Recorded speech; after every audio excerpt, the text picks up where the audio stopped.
আর এ কথা অস্বীকার করার কোনো উপায় নেই। দেওবন্দি উলামায়ে কেরামের সাথে সংশ্লিষ্ট যতগুলো রাজনৈতিক সংগঠন রয়েছে তার মধ্যে সর্ববৃহৎ রাজনৈতিক সংগঠন ইসলামী আন্দোলন বাংলাদেশ। কাজেই সেই জায়গা থেকে ইসলামী আন্দোলন বাংলাদেশের দায়িত্ব সবচেয়ে বেশি। আলহামদুলিল্লাহ, আমি সাক্ষী দিচ্ছি লাখো জনতার এই মজমায় আমরা হযরত পীর সাহেব চরমনায় সৈয়দ রেজাউল করিম সাহেব হাফিজাহুল্লাহর মধ্যে সেই উদারতা এবং সেই আন্তরিকতা আমি প্রত্যক্ষ করেছি, আমি সাক্ষী দিচ্ছি। এই জন্য আমরা আশাবাদী আগামী দিনে ইনশাআল্লাহ আমাদের ঐক্য প্রতিষ্ঠিত হবে। এই জন্য আমাদের যেই কথা আমরা একমত সেটা হলো, আগে আমাদের উলামায়ে দেওবন্দের নেতৃত্বে যে সকল রাজনৈতিক সংগঠনগুলো পরিচালিত হচ্ছে আমরা আমাদের মধ্যে আমাদের ঐক্যকে আরো সংহত এবং মজবুত করব। ইতিমধ্যে আমির হেফাজত আল্লামা শাহ মুহিবুল্লাহ বাবুনগরী হাফিজাহুল্লাহর পক্ষ থেকেও আমাদেরকে সকল সংগঠনকে এই দাওয়াত দেওয়া হয়েছে।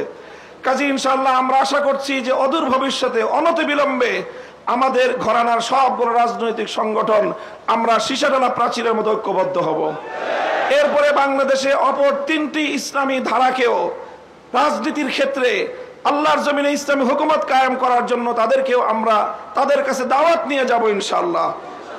সেটা হলো, একদিকে বাংলাদেশে আরেকটি অঙ্গন রয়েছে আহলে হাদিস সম্প্রদায় হিসাবে বিশাল একটা সম্প্রদায় বাংলাদেশে রয়েছে। আমার যতদূর জানা তারাও এই বিষয়ে বর্তমানে অতীতের যে কোনো সময়ের তুলনায় উদার দৃষ্টিভঙ্গি লালন করছেন। ডক্টর আসাদুল্লাহ গালিব এবং মৌলানা আব্দুর রাজ্জাক বিন ইউসুফের নেতৃত্বে আহলে হাদিস ভাইয়েরা তারা রাজনৈতিক অঙ্গনে উলামায়ে উম্মতের সাথে উলামায়ে দেওবন্দের সাথে ঐক্য করার জন্য তারা প্রস্তুত রয়েছেন। আমাদের আরেকটি অঙ্গন রয়েছে যাদেরকে আমরা সুন্নি বলে জেনে থাকি, সেই সুন্নি ভাইয়েরাও আমি আশা করি এবং আমার কাছে যতটুকু ধারণা তারাও ঐক্যের জন্য প্রস্তুত রয়েছেন।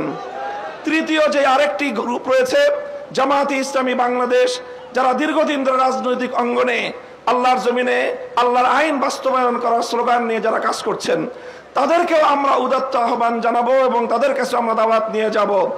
এইভাবে উলামায়ে দেওবন্দ যদি ঐক্যবদ্ধ হয়ে আহলে হাদিস সুন্নি জামায়াতে ইসলামী সহ ঐক্যবদ্ধ হতে পারে, বাংলাদেশের উম্মতের উলামায়ে কেরামের কাছে জিজ্ঞাসা করা ছাড়া কোন রাজনৈতিক সিদ্ধান্ত গ্রহণ করা যাবে না। বাংলাদেশ ইনশাআল্লাহ আল্লাহর নিজাম অনুযায়ী চলবে, কোরআনী শাসন বাস্তবায়ন হবে ইনশাআল্লাহ। সেই দিন আমরা দেখতে পাবো আমাদের হায়াতে।